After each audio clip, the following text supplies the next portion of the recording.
They are. Are they? Yes, they are. I mean, they're being forced to, really, because of the circumstances. I mean, and what came to my attention is this book, China's Strong Arm, which is about protecting China's citizens and assets abroad. It was written by Jonas Perello-Plesner and Michael Duchatel, both of them coming up with an estimate that there are something like 5 million Chinese workers abroad. Now, that's way above the official statistics, but that's what they've gleaned from speaking to all sorts of analysts within China and also outside China. And what it means is that as China continues to do overseas infrastructure projects, and think about the Silk Road and what all of that means, because China's got the big Silk Road plan, which sees the Silk Road going all the way out through Central Asia with infrastructure projects. You can see the sort of map of where it's supposed to go, all the way through to Europe. The same thing with the maritime Silk Road. It's going to take Chinese companies through a whole lot of regional and global hotspots.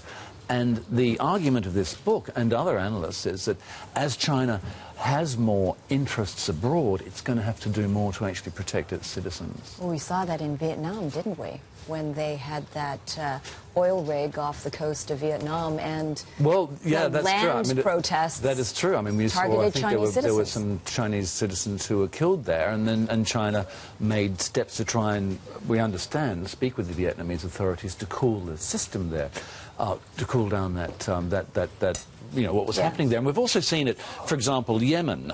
We've just recently seen the Chinese calling for a ceasefire in Yemen. They had ships doing naval exercises off the Gulf of Aden.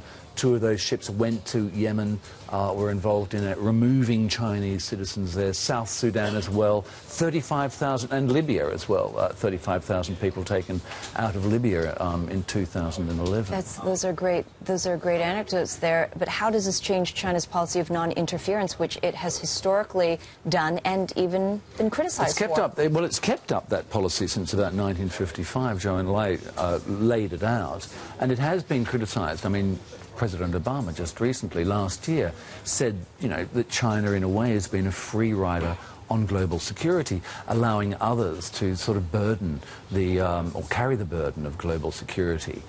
So, what we think is that, and the argument here is that as China has more interests abroad, it's going to become more involved in trying to mediate. For example, there are reports that China actually had members of the Taliban and the Afghan government in Beijing, where they were trying to mediate some sort of accord between these two factions. Another area which is going to be interesting is what happens in Pakistan. China's got 45 billion project corridor all going down to the port of Gwadar on the Arabian Sea. The Pakistanis have agreed to put together a 10,000 strong security force to actually protect Chinese workers there.